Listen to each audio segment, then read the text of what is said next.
सर्वेभ्यो नमः। देववाणी संस्कृतं यूट्यूब चलदृश्यं प्रति भवतीनां च हार्दं स्वागतम्। मित्रों, अष्टाध्यायी भाष्य प्रथमावृत्ति चतुर्थः अध्यायः प्रथमः द्वितीयः पादः कक्षा संख्या 37वीं 37वीं कक्षा को पढ़ेंगे आज। चलिएगा, पुस्तक को ओपन कर लीजिएगा। गत कक्षा में मैंने आपको यहां तक पढ़ा दिया था, 50वें सूत्र तक पढ़ाया था। ए नित्र कट्यचश्च, ठीक है। चलिएगा, आगे का सूत्र है हमारा 51वां सूत्र है विषयो देशे।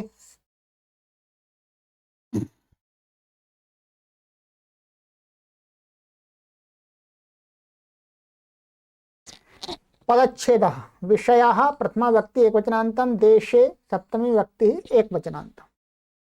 अनुवृत्ति तस्य तद्धिताः ज्ञाप्रातिपदिकात् प्रत्ययः परश्च, ठीक है। अर्थः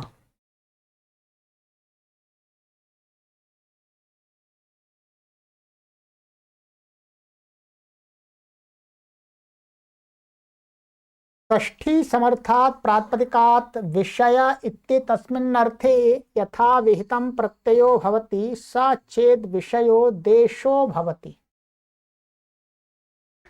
कह रहे हैं षष्ठी समर्थ प्रातिपदिक से विषय इत्येतस्मिन् अर्थे, यानी विषय, तो षष्ठी का जिसका जो अर्थ मन जिसके साथ संबंध होगा वो क्या होना चाहिए? विषय। विषय, और वो विषय कहते हैं इत्येतस्मिन् यथा वेतम प्रत्यय होती, जो जिससे प्रातिपदिक से जो प्रत्यय चल रहा है सामान्य रूप से प्रागदिव्य तोड़ से अण चल रहा है, ठीक है, इसी से वो अण हो जाएगा। वह होता है सचेद विषय। यदि वो विषय क्या होना चाहिए? हर कोई विषय नहीं होना चाहिए। क्या होना चाहिए? देशो भवति, वो देश होना चाहिए। षष्ठी समर्थ माने इनका विषय ये क्या है? देश। उदाहरण जैसे दिया है वृषलानाम विषयो देशः वार्षलः, माने वृषलों का यह विषय, मान जो विषय हम बात कर रहे हैं वो क्या है? देश है, स्थान को लेकर के बात कर रहे हैं। तो विषलानाम विषयो देशः वार्षलः, यवनानाम विषयो देशः यावनः।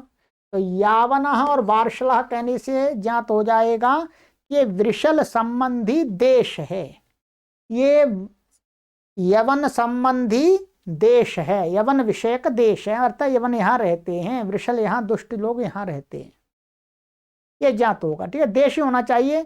वृषलों से संबंधित कोई उनका घर या धन संपत्ति नहीं, केवल देश होना चाहिए, रहने का स्थान, तभी होगा प्रत्यय।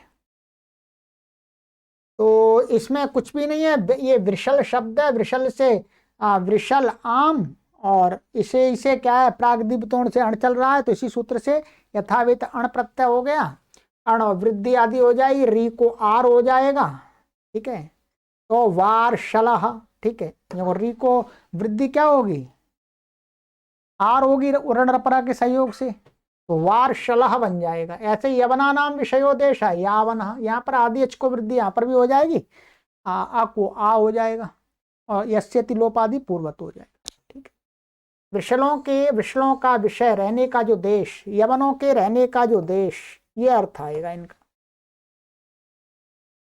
चलिएगा, राजन्यादिभ्यो वुई, राजन्यादिभ्यः पंचमी व्यक्ति बहुवचनान्तं वुई प्रथमा व्यक्ति एकवचनान्तं। समासः राजन्य आदिरेषां ते राजन्यादयः तेभ्यः राजन्यादिभ्यः बहुव्रीहिः, ये बहुव्रीहि समास हो है। राजन्य शब्द है आदि में जिन शब्दों के, तो वो राजन्यादि गण हो गया, बहुव्रीहि समास है। अनुवृत्ति इसमें आ रही है विषयो देशे तस्य तद्धिता ज्ञाप्रातिपदिकात् प्रत्यय परश्चन की अनुवृत्ति आ रही है। अर्थः राजन्यादिभ्यः षष्ठी समर्थेभ्यः प्रातिपदिकेभ्यो विषयो देशे इत्येतस्मिन् अर्थे वुञ् प्रत्ययो भवति। राजन्यादि गण में पठित जो षष्ठी समर्थ हैं उन प्रातिपदिकों से विषय इस अर्थ में क्या हो जाता है, वुञ् प्रत्यय होता है, और वो विषय क्या होना चाहिए, देश होना चाहिए। ठीक है, पूर्व वाले सूत्र का ये अपवाद सूत्र है, उससे क्या यथावेत अण प्राप्त हो रहा था, तो इसने कह दिया नहीं, इन शब्दों से तो वुञ् होगा। तो उदाहरण दिखाया है, राजन्यानाम विषयो देशः राजन्यकः, दैव तो दैव याना देवयानानाम विषयो देशः दैवयानकः।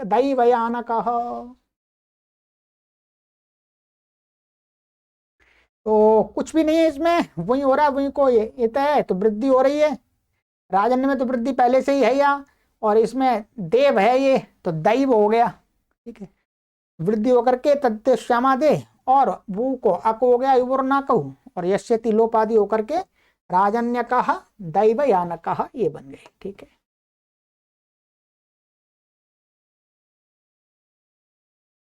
भौरिक्याद्यैषु कार्यादिभ्यो विधल भक्तलौ, भौरिक्याद्यैषु कार्यादिभ्य पंचमी व्यक्ति बहुवचनान्तं विधल भक्तलौ प्रथमा व्यक्ति द्विवचनान्तं समासः।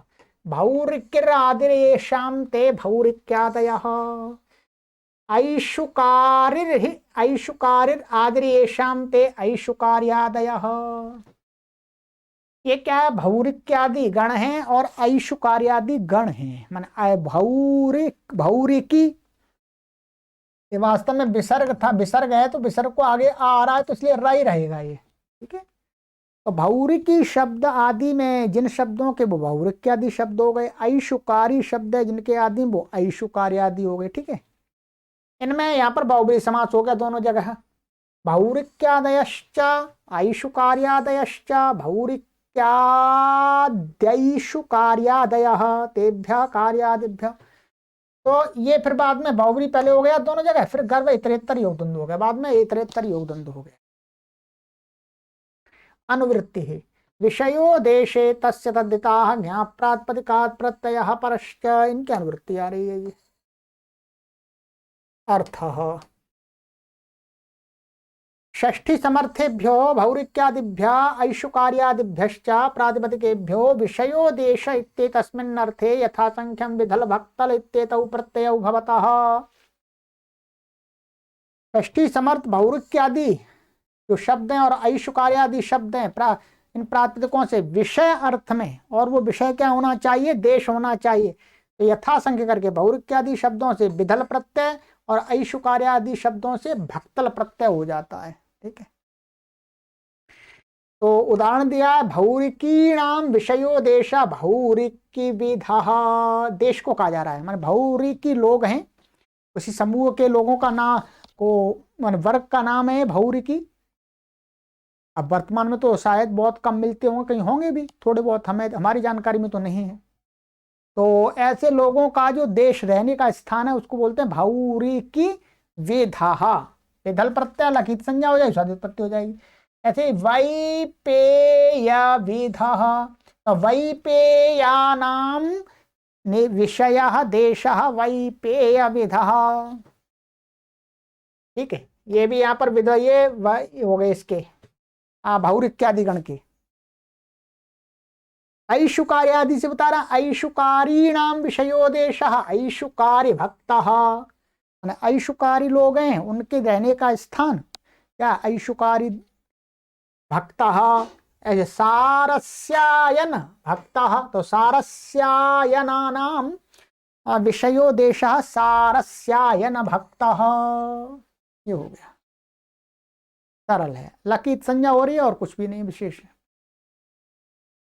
चलिएगा, ये हो गया विषयो देशे वाला जो अर्थ एक नया आरंभ हुआ था वो समाप्त हो गया। अब नया अर्थ आ रहा है एक, सोस्यादितिरिच्छन्दस्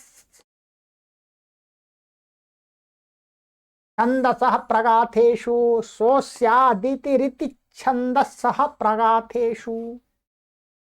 पदच्छेदा ये है, साहा यहाँ प्रथमा लिखा है, ये वस्तुतः क्या है, लुप्त पंचम्यंत निर्देश है। ठीक है, तो हमारे प्रथमा समर्थ का प्रतिपादन द्योतक है, तो ये लुप्त पंचम्यंत निर्देश मानना पड़ेगा।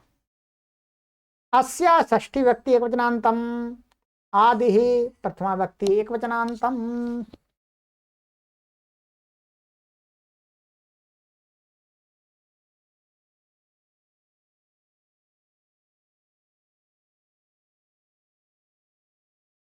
इति अव्यपदम छंदसा पंचमी व्यक्ति एकवचनांतम। अब यहाँ पर भी देखिएगा, ये बार बार को समझाते हैं। अस्य, अस्य का अर्थ यहाँ षष्ठी लिया, तो षष्ठी के अर्थ में सप्तमी आनी चाहिए था। ठीक, तो यहाँ सप्तमी तो नहीं दिख रही, षष्ठी दिख रही है, तो इसका मतलब ये भी क्या है, लुप्त सप्तम्यंत निर्देश है ये। ध्यान दें, ये क्या है, सप्तम्यंत निर्देश है, ध्यान देंगे। ऐसे ही यहां पर भी, जो हर बार हमको वो नहीं रहता, ऐसे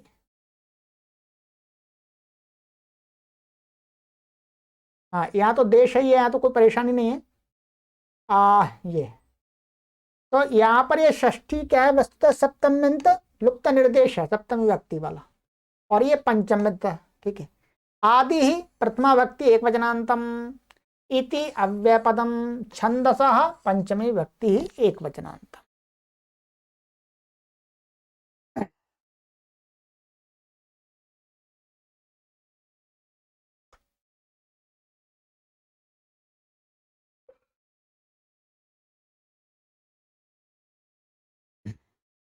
यहां पर भी हमको क्या मानना पड़ेगा, आदि में ये क्या है, प्रकृति का विशेषण है।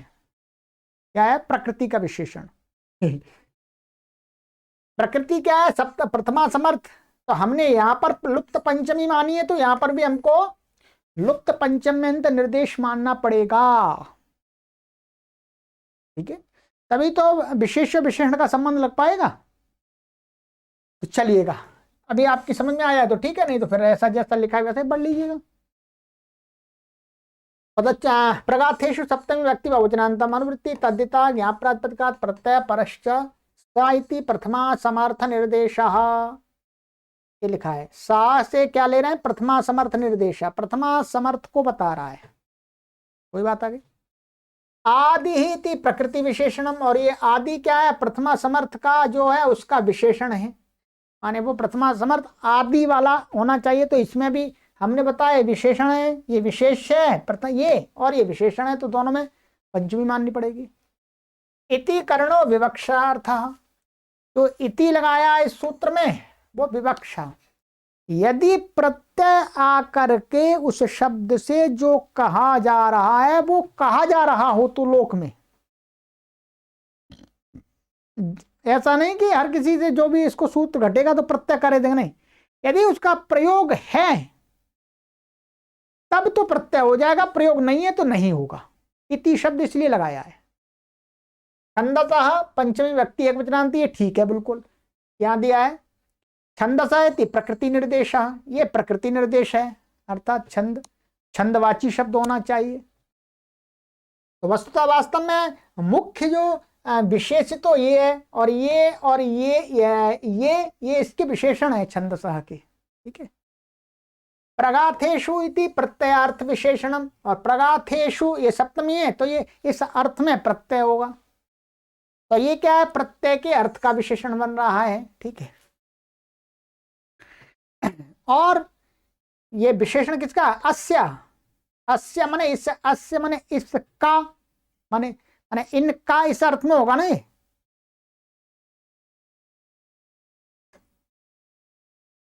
तो षष्ठी के अर्थ में तो ये प्रगाथेषु ये सप्तमी है, तो ये प्रत्ययार्थ विशेषण है, क्योंकि षष्ठी अर्थ में प्रत्यय हो रहा है। ठीक है,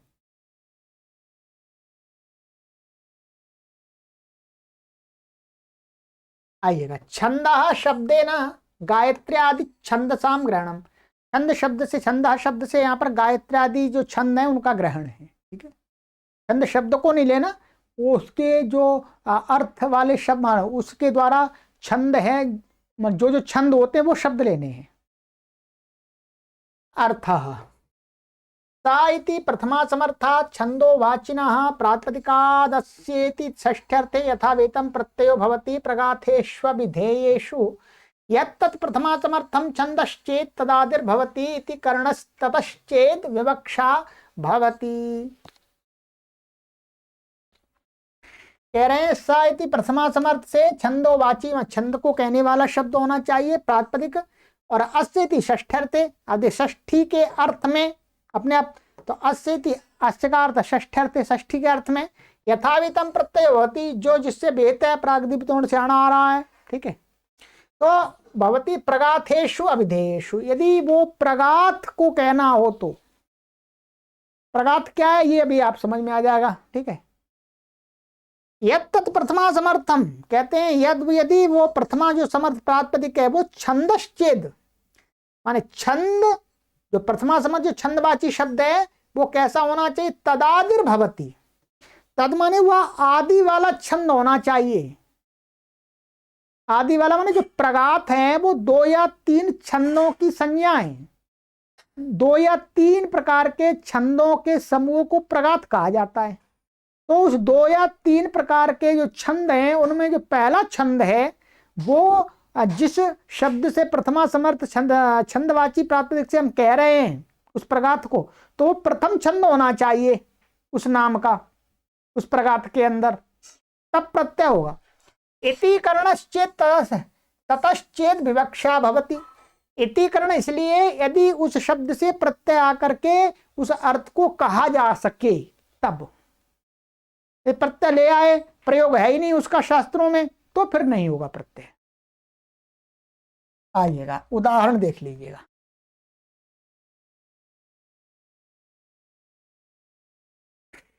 पंक्तिरादिरस्य पांक्तः प्रगाथः, ये क्या, पंक्ति एक छंद का नाम है।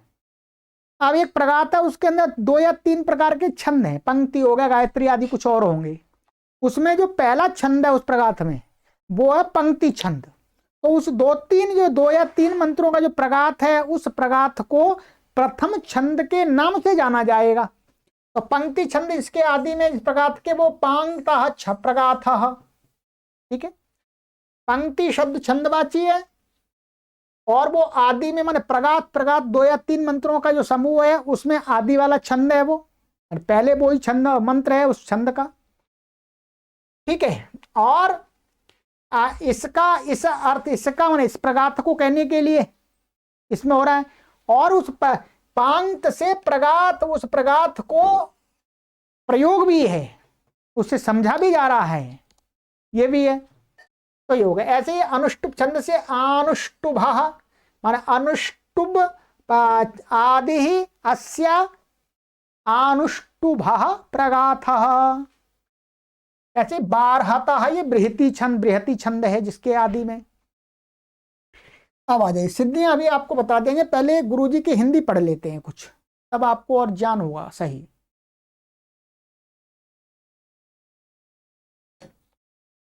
यह पद प्रथमा समर्थ का बोधक है, आदि ही पद प्रकृति का विशेषण है, इति विवक्षा के लिए है, यानी यदि उससे कहा जा रहा हो तो। यहाँ टिप्पणी दी है, टिप्पणी अभी पढ़ के बताऊंगा मैं। प्रगाथेषु यह प्रत्ययार्थ है, प्रत्यय का अर्थ है। छंदा शब्द से यहाँ गायत्री आदि छंदों का ग्रहण है। सह प्रथमा समर्थ छंदोवाची प्रातिपदिकों से षष्ठ्यर्थ में यथाविहित प्रत्यय माने अण आदि होता है। प्रगाथों के अविधेय होने पर यदि वह प्रथमा समर्थ छंद आदि आरंभ में हो तो प्रगाथ के आरंभ में, प्रगाथ का जो आदि छंद है वो उस नाम से ही पूरे प्रगाथ को कहा जाएगा। अब आ जाइएगा, पूरा समझ में आएगा आपको, धीरे धीरे पढ़ेंगे तो। उदाहरण पांक्ता, पंक्ति ही जो छंद होता है वो 40 अक्षरों का छंद होता है, पंक्ति ही, ठीक है, पंक्ति छंद। अब पंक्ति छंद आदि में है जिस प्रगाथ के मैंने बताया, अभी इसमें बताएं गुरुजी, ये 2 या 3 मंत्रों के समूह को प्रगाथ बोलते हैं, प्रगाथ संज्ञा होती है। तो अब उस 2 या 3 समूह का जो पहला मंत्र है वो क्या है, पंक्ति छंद वाला है, इसलिए उस पूरे 2 या 3 मंत्रों का जो प्रगात है उस पूरे प्रगात को उसी छंद के नाम से जाना जाता है। तो पांगता छंद, ऐसे अनुष्टुभ छंद, अनुष्टुभ 32 अक्षर वालों 32 अक्षरों का छंद है। 8 होते हैं, 8 चौक 32। आदि में जिस प्रगात के 12तः बृहति छंद 36 अक्षरों का होता है। ठीक है, तो अक्षरों का छंद इसके आरंभ में, ऐसा प्रगात। अब आ जाइए,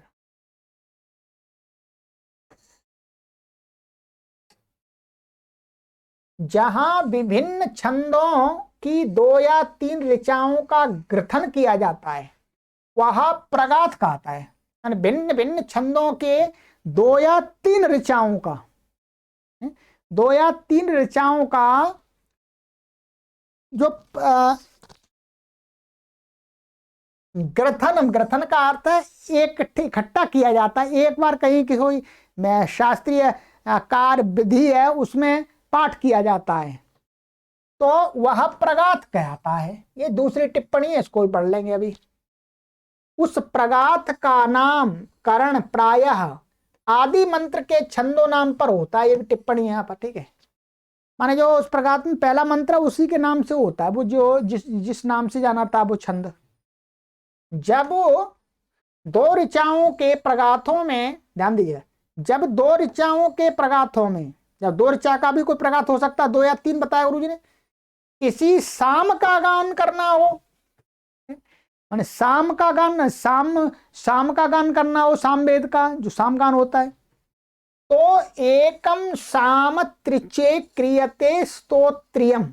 ध्यान दीजिएगा, इस नियम के अनुसार 2 ऋचाओं के किन्हीं अंशों का पुनः पाठ करके 3 बनाकर उसका गान किया जाता है। ध्यान दीजिए, ये क्या गुरुजी कह रहे हैं कि 2 ऋचाओं के प्रगाथों में जब साम का गान करना हो 2 ऋचाओं से, तो वहां साम गान में नियम बनाया है कि एकम साम त्रिचे क्रियते स्तोत्रियम। इस नियम के अनुसार उन 2 ऋचाओं में से कुछ कुछ भाग लेकर के एक तीसरी ऋचा बना ली जाती है गान करने के लिए। तो ठीक है, बनाकर उस साम का गान किया जाता है। ये 4 है। यह विशिष्ट प्रगथन या गान भी प्रगात कहलाता है।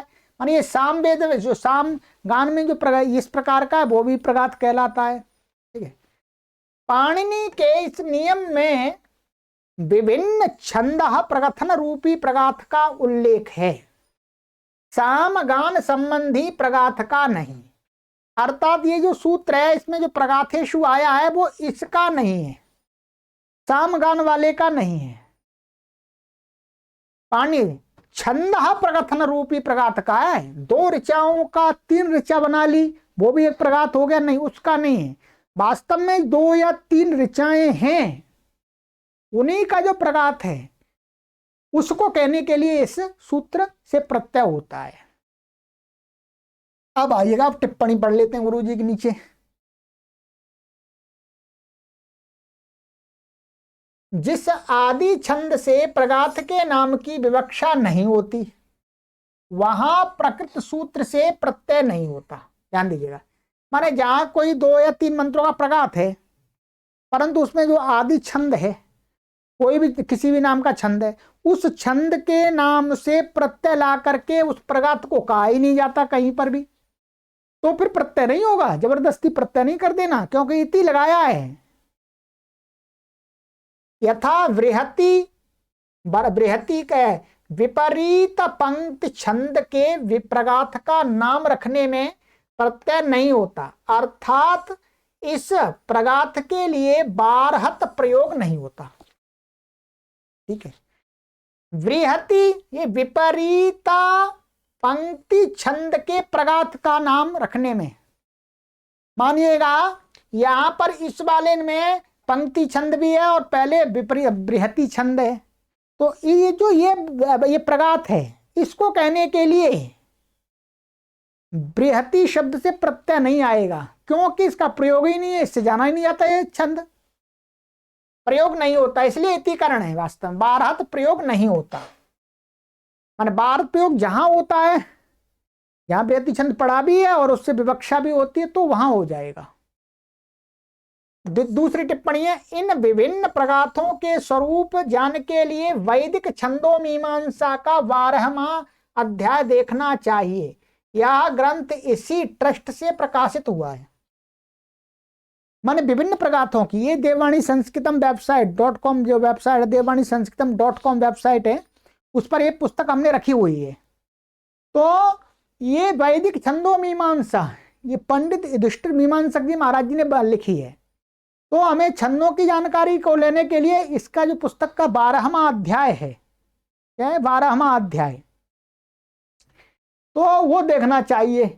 यह ग्रंथ भी इसी ट्रस्ट से प्रकाशित है। माने ये जो प्रथमावृत्ति है ये जिस ट्रस्ट से प्रकाशित है, ये रामलाल कपूर ट्रस्ट है, काफी प्राचीन है, गुरुजी के द्वारा ही स्थापित है, लोगों के सहयोग से, कपूर परिवार के सहयोग से।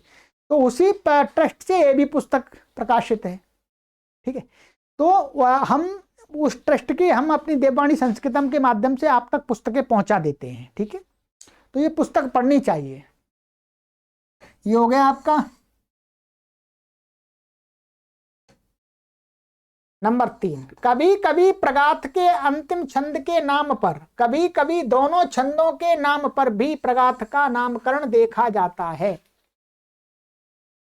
क्या कभी कभी क्या होता है, अंतिम छंद के नाम पर भी, और कभी कभी जो दो छंदों का एक प्रगाथ है, दोनों छंदों के नाम से भी उस प्रगाथ को जाना जाता है, नामकरण देखा है। यथा जैसे विपरीतांत बृहति विपरीतांत पंक्ति गायत्र बारहतः। ठीक है, गायत्री बृहति, इसमें गायत्र, ये देखिए गायत्र बारहतः इसमें, और ये इसमें क्या है, गायत्र बारहतः में गायत्री और बृहति दो छंदों का प्रगाथ है, तो ये गायत्र और बारह दोनों शब्दों से जाना जाता है। ठीक है, ऐसे ही विपरीतांतः, तो विपरीतांता तो ये बृहति और विपरीत पंक्ति छंद है, तो इसमें क्या है, ये 3 है, तो विपरीत के नाम से जाना जा रहा है यहां पर, ये विपरीतांत। यह सब इति करण से होता है।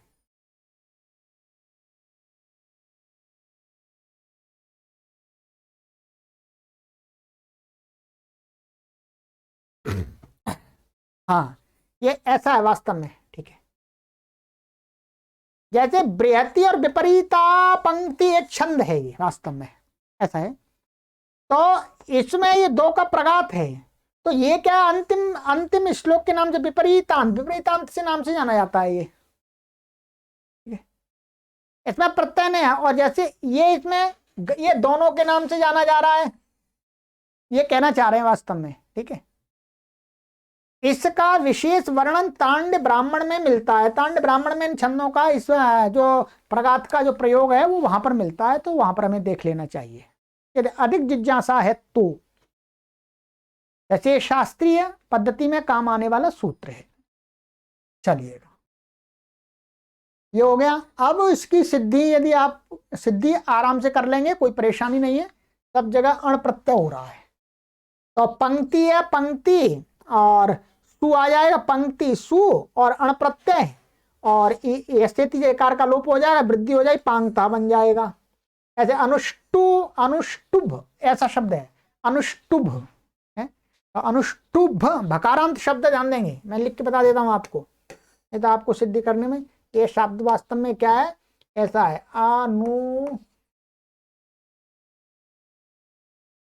अनुष्टुभ ऐसा है। इससे यहां पर सु और ये प्रथमा, ये अण प्रत्यय आ गया, वृद्धि हो जाएगी, अनुष्टु, और इसमें मिल जाएगा अनुष्टुभ बन जाएगा। बृहति, बृहति इसमें वृत अणय आ जाएगा, और बृहति ई का लोप हो जाएगा ऐसे जैसे, और आदि एच को तदित्य क्षमादे से वृद्धि हो जाएगी, आर तो पार हतः, ये बन गया। चलिएगा, सोस्यादिरिति छंदसः प्रगाथेषु।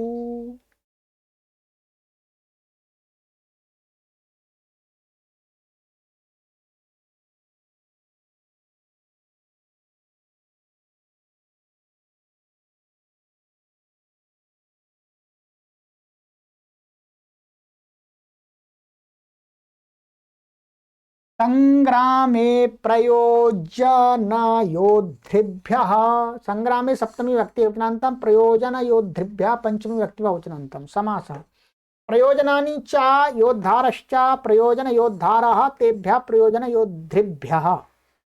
इतरेतर योग द्वंद्वः अनुवृत्तिः। तोस्य तद्धिताः न्यायप्रातिपदिकात् प्रत्यय परश्च, इनकी अनुवृत्ति हो गई।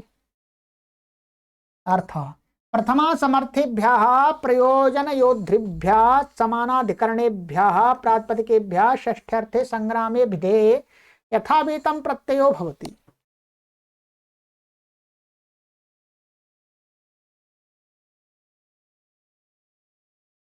कह रहे हैं कि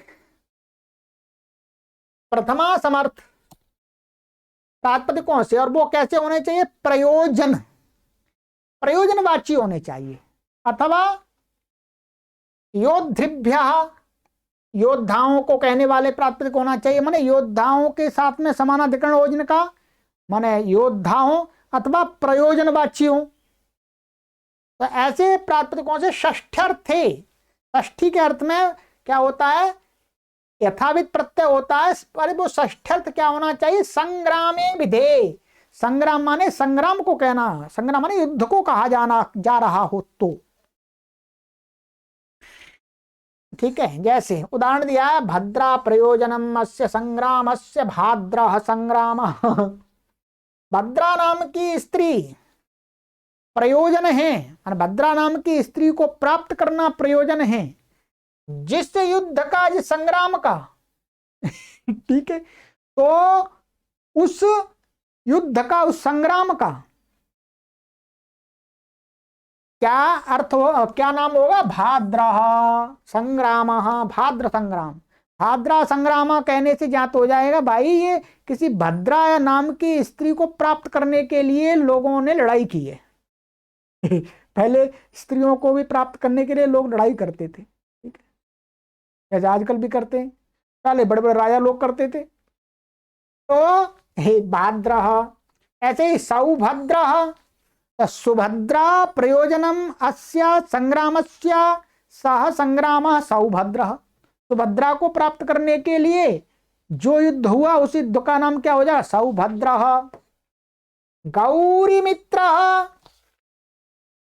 ऐसे ही गौरी, गौरी मित्र माने गौरी मित्रा प्रयोजनम अस्य संग्रामस्य सा गौरी मित्र, माने गौरी मित्रा नाम की कोई स्त्री होगी, उसको प्राप्त करने के लिए जो युद्ध हुआ आपस में राजाओं का, तो वो युद्ध क्या है, गौरी मित्र। या नीचे लिखा, टिप्पणी बता देंगे। योद्धिभ्यः, अब योद्धाओं को बता रहे हैं।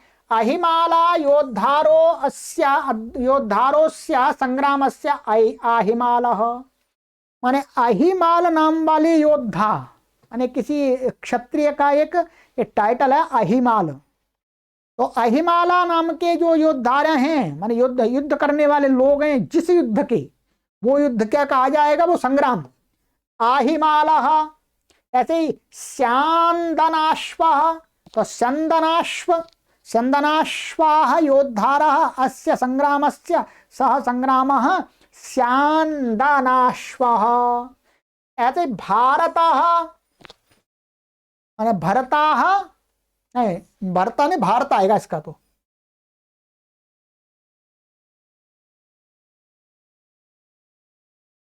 हाँ भरताः, भरत कुल है।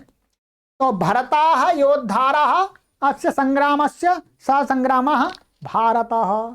तो जो महाभारत का युद्ध है, उस युद्ध को वो भरतों के द्वारा लड़ा गया था।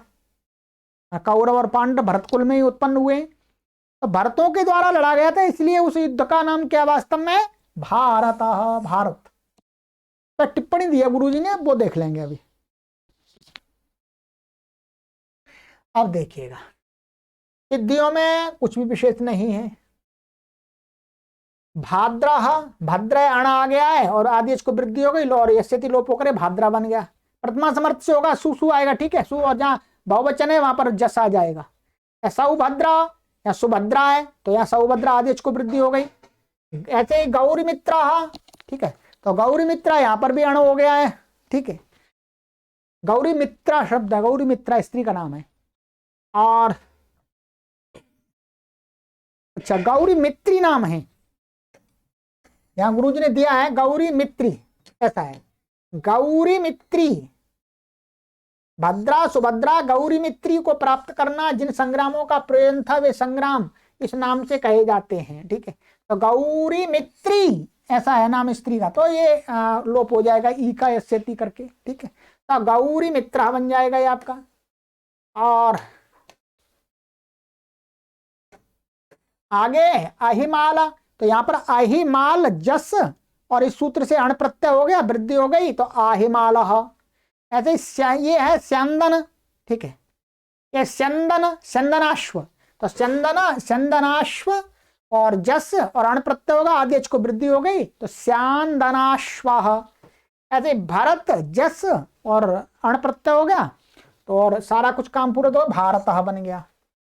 अब आइएगा, अब टिप्पणी ये देख लेते हैं, यहां पर गुरुजी ने लिख दिया है, हिंदी भी देख लीजिएगा। भाद्रा, भद्रा है प्रयोजन जिस युद्ध का, सौभद्रा गौरमित्र, ऐसा योद्धा समानाधिकरण वालों का दिखाता अहिमाल, अहिमाल हैं योद्धा इस युद्ध के, स्यांदनाश्वा भारत ऐसी। अब टिप्पणी, ये तो पहली बार टिप्पणी पढ़ ली थी, दूसरी पढ़ लेते हैं।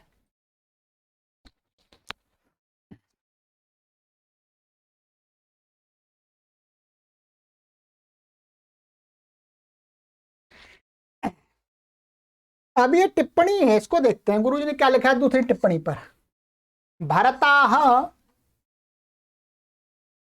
कौरवाः पांडवाश्च, माने भरताः जो कहा जाता है वो कौरव और पांडवों के लिए है। क्षत्रियाः योद्धारो अस्य संग्रामस्य सह भारतः, माने भरत माने कौरव और पांडव क्षत्रिय हैं जिस युद्ध के, कौरव पांडवों का जो युद्ध हुआ है वो संग्राम क्या कहलाएगा, भारत। वास्तव में उस संग्राम का नाम है महाभारत, को भारता कहना चाहिए। कौरव पांडवों के संग्राम का नाम भारत है, महाभारत नहीं है, ध्यान देंगे। कौरव और पांडवों का जो युद्ध हुआ है वो भारता कहा जाएगा व्याकरण की दृष्टि से, सही शब्द, और प्रयोग में यही था पहले। अतः महाभारत युद्ध प्रयोग अशुद्ध है, हम महाभारत युद्ध कह ही नहीं सकते। ध्यान दीजिए, भारत युद्धा, भारत युद्ध है, ये भरतों का युद्ध है। भरतान अधिकृत्य कृतो ग्रंथ भारत, नियम से कौरव पांडवों का वर्णन करने वाले ग्रंथ का नाम ही भारत है। ठीक है, और क्या है उस ग्रंथ माने उनके युद्ध का वर्णन किया गया है जिस ग्रंथ में, वो भी ग्रंथ भी भारत कहलाता है। ध्यान देंगे, आगे पढ़ेंगे, ये सूत्र पढ़ेंगे चौथे अध्याय के तीसरे पाद का 116वां सूत्र। भारतों के युद्ध का वर्णन है जिस ग्रंथ में, वो ग्रंथ भी भारत कहा जाता है और भारतों का युद्ध भी भारत कहा जाता है। उसी के बृहद रूपांतरण का नाम महाभारत है, माने उसी ग्रंथ के बृहद माने धीरे धीरे धीरे धीरे लोग उसमें श्लोक जोड़ते गए, श्लोक जोड़ते गए, और उसमें लाखों श्लोक हो गए। अब आरंभ में नहीं थे। जो आज महाभारत नाम का ग्रंथ है, इसका नाम पहले भारत था, अब ये और बड़ा हो गया तो महाभारत लगा दिया। दोनों के रचयिता कृष्ण द्वैपायन व्यास हैं, ध्यान दीजिएगा। पाणिनि ने 6-2-38 में महाभारत का उल्लेख किया है। गुरुजी ये कह रहे हैं, वास्तव में ये कह रहे हैं कि भारत जो ग्रंथ है और जो महाभारत रूपांतरण है उसका, गुरुजी का मानना ऐसा है कि दोनों के रचयिता कृष्ण द्वैपायन व्यास हैं। कि भाई पहले उन्होंने छोटा बनाया, फिर उसको और विस्तार दे दिया, पर उसका धीरे धीरे विस्तार और ज्यादा हो गया है। ठीक है, तो शुरू में जो भरतों के युद्ध का वर्णन करने वाला जो ग्रंथ था उसको भारत, फिर उसका और विस्तार देते गए और उसमें कहानी किस्से मिलाते गए, अच्छे अच्छे उदाहरण मिलाते, श्लोक मिलाते गए, तो उसी को फिर कहते हैं महाभारत नाम दिया और इसका वर्णन पाणिनि ने 6:2:38 में महाभारत नाम का उल्लेख किया है। परंतु गुरुजी तो यही कह रहे हैं कि दोनों मन बृहद वर्णन वाली पुस्तक और जो पहले थी उसका दोनों के रचयिता कृष्ण द्वैपायन व्यास हैं। अब ये इतिहास का विषय है, इस पर विचार विमर्श करके ही निर्णय लिया जा सकता है। अब ये सूत्र यहां पर बताया, इसमें मैं सूत्र भी दिखा देता हूं आपको कहां पर था। ये सूत्र है 6:2:38। यहां पर उदाहरण आएगा, देखिएगा, उदाहरण मात्र देख लीजिएगा आप। यहां उदाहरण आ रहा महाभारत, देख लीजिएगा। इस बात को बता रहे हैं, इस सूत्र में महाभारत उदाहरण सिद्ध होता है। चलिएगा, तो महर्षि पाणिनि के समय में बृहद भारत ग्रंथ की रचना हो चुकी थी और इससे यह भी ज्ञात होता है कि महर्षि पाणिनि से पहले का महाभारत युद्ध है, ये तो पक्का है। तो महर्षि पाणिनि जी उल्लेख कर रहे हैं इस सूत्र में, यहां पर पड़ा हुआ है भारत, ये भारत पड़ा हुआ है, ठीक है। चलिएगा, तो ये हो गया आपका